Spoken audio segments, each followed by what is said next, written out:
नमस्कार बच्चों, जय श्री कृष्णा। तो आज हम पार्ट 1 पढ़ रहे हैं बच्चों, पादपों में पोषण। तो चलते हैं बच्चों, पादपों में पोषण। हाँ तो बच्चों, हम कक्षा 6 में पढ़ चुके हैं सभी सजीवों के लिए भोजन की आवश्यकता होती है और भोजन के अंदर कौन कौन से भोजन के प्रमुख घटक कौन कौन से हैं। तो भोजन के प्रमुख घटकों की यदि हम बात करें तो इसके अंदर कार्बोहाइड्रेट है, प्रोटीन है, वसा है, विटामिन है, खनिज है, ये सभी भोजन के प्रमुख घटक होते हैं। और भोजन के ये घटक ही हमारे शरीर की वृद्धि और विकास के लिए आवश्यक होते हैं। इसीलिए इनको हम क्या कहते हैं? पोषक कहते हैं। क्या कहते हैं? पोषक कहते हैं। देखिए बच्चों, सभी सजीवों को भोजन की आवश्यकता होती है और पौधे जो होते हैं वो अपना भोजन स्वयं बना लेते हैं, लेकिन मनुष्य जो होते हैं, मनुष्य और सभी प्रकार के प्राणी जीव जंतु जो होते हैं अपना भोजन स्वयं नहीं बना सकते।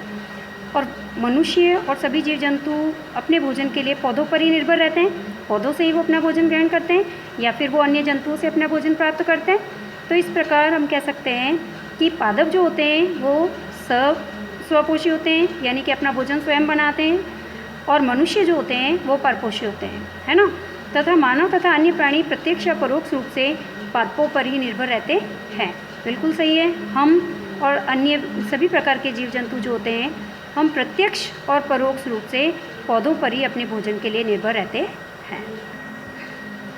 अब देखो बच्चों, यहाँ पर बूझो क्या कह रहा है? बूझो कह रहा है कि पौधे अपना भोजन किस प्रकार से बनाते हैं। बूझो ये जानना चाहता है कि पौधे अपना भोजन किस प्रकार से बनाते हैं।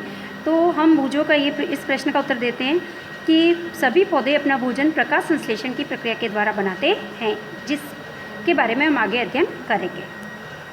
तो चलते बच्चों आगे। 1.1 क्या कह रहा है? पादपों में पोषण की विधि। केवल पौधे ही ऐसे जीव है बच्चों जो कि जल, कार्बन डाइऑक्साइड और खनिज लवण की सहायता से और क्लोरोफिल की सहायता से अपना भोजन स्वयं बनाते हैं प्रकाश संश्लेषण की प्रक्रिया के द्वारा। और ये सभी पदार्थ जो होते हैं उनको अपने परिवेश से ही उपलब्ध हो जाते हैं। जल और मिट्टी, जल जो है उनको मिट्टी से, और खनिज लवण भी मिट्टी से प्राप्त होता है उनको। कार्बन डाइऑक्साइड वायुमंडल से प्राप्त होती है ना। क्लोरोफिल उनकी पत्तियों में स्वयं जो है संश्लेषित होता है। तो इस प्रकार हम कह सकते हैं कि पौधे जो होते हैं प्रकाश संश्लेषण की प्रक्रिया के द्वारा अपना भोजन स्वयं बनाते हैं। तथा पोषक पदार्थ जो होते हैं ये सजीवों की शारीरिक संरचना, वृद्धि तथा क्षतिग्रस्त भागों के रख रखाव के लिए भी समर्थ बनाते हैं। कहने का मतलब ये है कि ये जो पोषक पदार्थ होते हैं, इन पोषक पदार्थों से सभी सजीवों की शारीरिक वृद्धि होती है, उनका विकास होता है, उनके क्षतिग्रस्त भागों की मरम्मत होती है ना। ये सभी पोषक पदार्थ ही जो है सजीवों की वृद्धि और विकास के लिए आवश्यक होते हैं तथा विभिन्न जैव प्रक्रमों के लिए भी ये आवश्यक होते हैं। और इसके साथ साथ विभिन्न जैव प्रक्रमों के साथ साथ हाँ तो बच्चों, हम ये देख रहे थे कि ये पोषक पदार्थ हमारे सभी सजीवों की शारीरिक वृद्धि के लिए, उनके विकास के लिए, उनके क्षतिग्रस्त भागों के रख रखाव के लिए आवश्यक होते हैं। तो इस प्रकार हम कह सकते हैं कि सजीवों के द्वारा भोजन ग्रहण करने और उनका उपयोग करने की जो विधि होती है उसी को हम क्या कहते हैं? पोषण कहते हैं। तो पोषण ही एक वह विधि है जिसके द्वारा सभी जीव जो होते हैं अपना भोजन स्वयं बनाते हैं। तो जो ऐसे जीव जो कि अपना भोजन स्वयं बनाते हैं उन्हें हम क्या कहते हैं? स्वपोषी कहते हैं। आया समझ में? तो जिसमें जीव अपना भोजन स्वयं संश्लेषित करते हैं उसे हम स्वपोषण कहते हैं और ऐसे जीवों को स्वपोषी कहते हैं। अब बच्चों देखो, ऐसे पादपों को हम क्या कहते हैं? स्वपोषी, जो अपना भोजन स्वयं बनाते हैं। और जंतु और अधिकतर अन्य जीव जो होते हैं वो पौधों के द्वारा बनाए गए भोजन को ही ग्रहण करते हैं, तो इसीलिए उनको क्या कहते हैं? विषमपोषी कहते हैं। जैसे कि फॉर एग्जांपल हम सभी क्या हैं? विषमपोषी है, क्योंकि हम पौधों के द्वारा बनाए गए भोजन को ही ग्रहण करते हैं। अब यहाँ देखो बच्चों, पहली क्या जानना चाहती है? पहली ये जानना चाहती है कि पौधों की तरह क्या हमारा शरीर भी कार्बन डाइऑक्साइड, जल और खनिज लवण से अपना भोजन स्वयं बना सकता है? क्यों नहीं बना सकता? इसलिए नहीं बना सकता क्योंकि हमारे शरीर के अंदर जो है क्लोरोफिल नहीं पाया जाता, है ना। और हाँ तो बच्चों, हम अपना भोजन स्वयं नहीं बना सकते। क्यों? क्योंकि हमें क्लोरोफिल नामक वर्णक नहीं पाया जाता, और पत्तियों में, पौधों में क्लोरोफिल नामक वर्णक पाया जाता है, इसलिए वो अपना भोजन स्वयं बना पाते हैं, जबकि हम नहीं बना सकते। अब हम ये कह सकते हैं कि पौधों की खाद्य फैक्ट्रियाँ कहाँ पर स्थित है। देखो, पौधों की खाद्य फैक्ट्रियों की यदि हम बात करें तो पौधों की खाद्य फैक्ट्री हम पत्तियों को कहते हैं, क्योंकि पौधों के अंदर जो भोजन है वो पत्तियों के अंदर ही बनता है। पत्तियों में क्लोरोफिल नामक वर्णक पाया जाता है, और पत्तियाँ ही क्लोरोफिल की उपस्थिति में वायुमंडल से कार्बन डाइऑक्साइड को लेती है, जल और खनिज लवण का अवशोषण करके, और क्लोरोफिल की उपस्थिति में जो है भोजन बनाने का कार्य करती है। तो हम कह सकते हैं कि पत्तियां जो है वो पौधों की खाद्य फैक्ट्रियाँ हैं।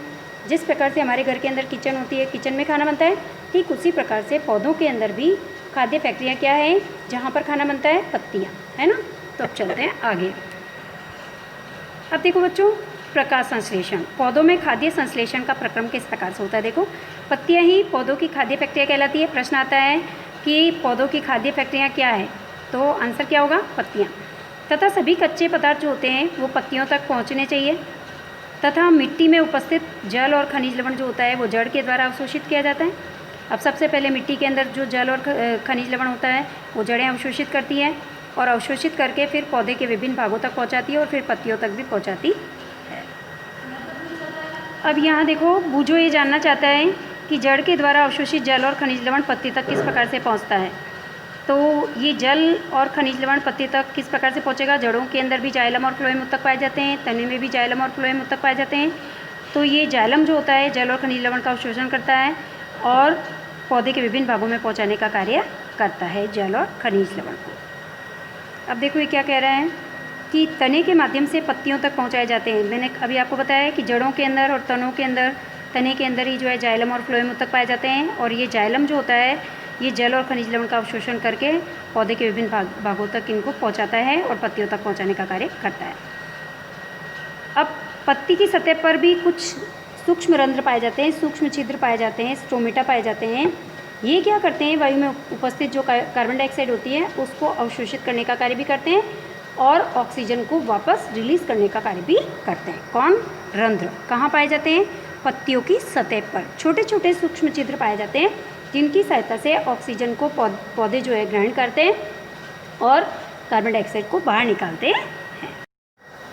हाँ तो बच्चों, अब हम पढ़ रहे हैं कोशिका।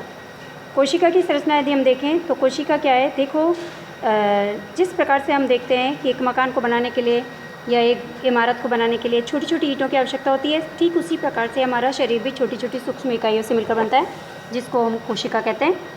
ये जो सूक्ष्म इकाइयाँ होती है कोशिका कहलाती है और सभी सजीवों का शरीर जो है इन छोटी छोटी सूक्ष्म इकाइयों से मिलकर बना है या कोशिकाओं से मिलकर ही बना होता है। अब देखो, यदि हम कोशिका की संरचना देखें बच्चों तो माइक्रोस्कोप से देखने पर ये कोशिका की संरचना हमको इस तरीके से दिखाई देती है। देखो, कोशिका जो होती है ये चारों तरफ से एक बाह्य पतली झिल्ली के द्वारा घिरी होती है जिसे हम कोशिका झिल्ली कहते हैं बेटा। और इसके अंदर एक जेलीनुमा पदार्थ पाया जाता है जिसे हम कोशिका द्रव्य कहते हैं।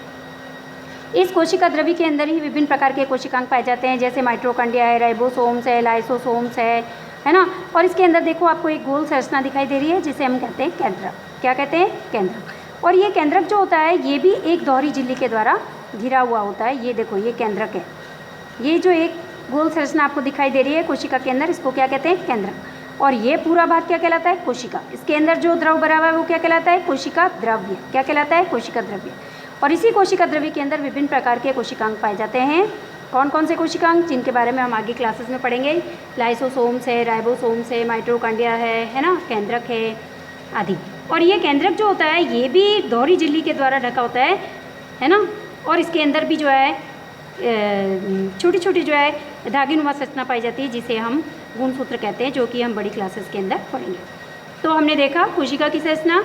कोशिका जो है छोटी छोटी सूक्ष्म इकाइयों से मिलकर बनी होती है। हमारा शरीर भी सूक्ष्म कोशिकाओं से मिलकर बना है।